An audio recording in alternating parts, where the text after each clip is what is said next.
Oli ku There is Still Hope channel y'essuubi. Bampita Nyanzi live ndi mukozi ku 93 Kingdom FM nga presenter mu morning show Monday paka Friday. Atenga ndi production manager wa Kingdom TV. Disunity chiche chivirako disunity. Ebisere bisinga butamanya purpose. Je muliko buli bwe mutategeera kikibagatta nti mwenna nga abaweereza ba Mukama abalokole ng'oli muyimbi ng'oli mukozi ku radio ng'oli mukozi ku TV as long as mwenna muyina one purpose gye musavinga mujja kubeera ne unity. Kati ekiviirako disunity kwe kubeera nga temukanya kwanigwe muweereza. So buli wolaba abayimbi nga balinamu disunity manya nti esinziira awo. Naye kiva kuki?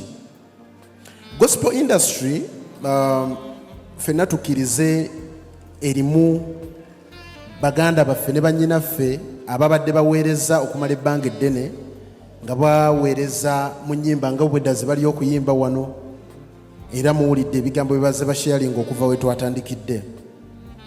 Naye abaweereza abo baali tebalina kumanyisibwa nga ab'ensi kwe baali balina mu bizinesi ey'abali gye baali bakola. Kati era ndowooza owulira ekigambo ekigamba nti gospel industry ekyali green basobola okugya exploitinga. Kati neeyingirwamu bali abava mu nsi ne bajja ne bagiyingiramu ne batandika okugikozesa. Be baleeta embala z'omu nsi mu gospel oba ntegeerekeka. Bali abaava eri be baleeta embala zaabwe kubanga eri ye wasinga okubeera disunity. Eri ye wabeera omuyimbi alagira presenter nti tozannya nnyimba za gundi, nti oluyimba lwa Betty Muwanguzi tolukuba, oluyimba lwa Betty Nakibuuka toluzannya, biri eri mu nsi. Kakati bali we baava eri baleeta tactics zaabwe eno mu gospel. Kati ate ne basanga bali Taata Kani be yayogeddeko ba presenter abataategeera Katonda nga naye ate bamanyi balina obumanyirivu mu kuweereza ku radio ate ez'abalokole. Oba kitegedde? Kati bwe babasanga basobola okubayingizaamu olwedde ekiri eri mu nsi na bano ne bakituukiriza era ne bakikola. Kati disunity eyo eviira ddala eri. Wabula nze amagezi ge nsobola okubawa, tulina kusooka kutegeera papasi yaffe kwe kumanya nti obuweereza bwe tulimu ng'abayimbi ng'abaproducer ng'abapresenter tuli mu kuweereza Mukama waffe. Yogera lwatu nti ffe tetuteekeddwa kwegatta na bali. Kambaweeyooko ku information. Waliwo omuyimbi omu wa gospel yateekebwa ku posta y'ensi eno true history. Kino kyali kibaddeyo true live event.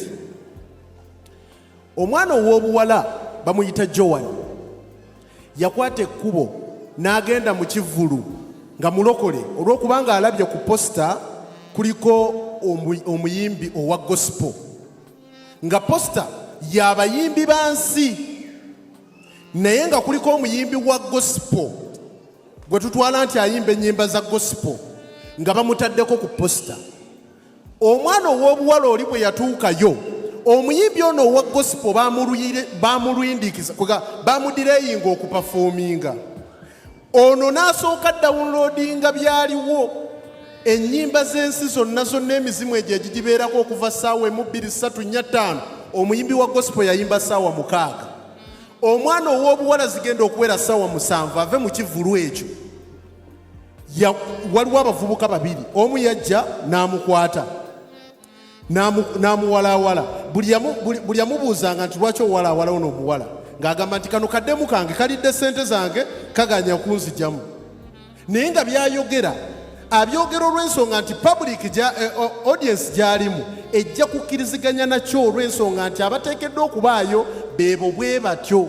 At the end of the day omuwala oyo bamurepinga era kyatwala kisa omuwala oyo okudda engulu. Kikyengezaako okubalaga ekitangala tekyegatta na kizikiza. The genesis, kino kankyogere nga nyimiridde. There is a genesis of secular music. Ne genesis ey'okutandika secular music okuyingira mu gospel. Kyatandika dda ate era kyabalibwa abaali ab'ensi nze nali wansi. Era nali mmaze ebbanga ddene mu gospel mu secular music. This is what happened. Buli we wakwatanga buli muyimbi wa gospel wansi ow'amaanyi muneeminga yenna gw'omanyi. Mbuulirayo omu gw'omanyi nga w'amaanyi nga talina luyimba lwa gospel. Mpaayo omu. Nga bw'ayimba ennyimba bw'afulumya alubaamu ey'ennyimba omukaaga oba oluyimba olw'omukaaga terubeera lwa gospel. Mpaayo omu. Mumanyi lwaki baali bakikola? Mumanyi lwaki baali bakikola? Kubanga baali baagala audience y'abalokole etandika okubagoberera. Mukiwulira? Baali baagala mmwe abalokole mutandika okugoberera bali ab'ensi. Nga bw'okwata oluyimba n'ogamba nti njagala luyimba lwa Juliana Kanyimbe lwafulumidde ku alubaamu eriko ennyimba endala 5, teepu nga bagikuwa eriko ennyimba 6 nga kuliko ez'ensi 5 n'olwo olwefuula okubanga lwa gospel lumu. Bwe walukwatanga okulutuukako oluyimba olwo mu alphabetical orders mwe baazikoleranga nga lwe lusembayo. Nga bwe batandika okuluzannya bw'otandika okulussa mu rediyo zaffe ziri ezedda, maama waliwo osobola okunjulira. Bwe wakwatanga teepu n'ogisaamu, teepu eyo wali tosobola nga nyiga next nga generation yaffe eno bweri. Ng'erina sooka kwetooloola neyeetooloola paka wootuuka ku luyimba olukola ki? Ekyo kitegeeza ogenda wuliriza ennyimba za secular 5 otuuke ku lumu olwaki? Muntegedde? Kakati bwe baavaawo ne bamanya nti bateekeddwa batya okukyakiivinga. In fact n'okukyakiivinga ekyo bayita mu baganda baffe bano abawandiisi nti afunayo muganda waffe omu Wilson, nzikiriza taata nkukozesa, afunayo muganda waffe omu Wilson, nga Wilson amumanyi nti muwandiisi wa nnyimba za gospel. N'amugamba nti nkolera oluyimba lw'omukoledde lwagatta ku ziri. Naye jjukira ekitangaala tekyegatta naki? Bo banoonya engeri gye bakutaapinga bo bakuyingiremu. Era n'ebivulu byabwe bwe bityo bwe baabikola nti bakwata omuyimbi wa gospel omu ne bamugatta ku posita ya secular. At the end of the day ne tumaliriza nga abalokole bakutte ekkubo ne bayingira ki? Abooluganda abalokole, don't compromise. Don't compromise. Ekitangaala kibeere kitangaala n'ekizikiza kibeere ki? Teweetaaga following yange ow'ensi. Teweetaaga following yange ey'ensi, weetaaga Katonda.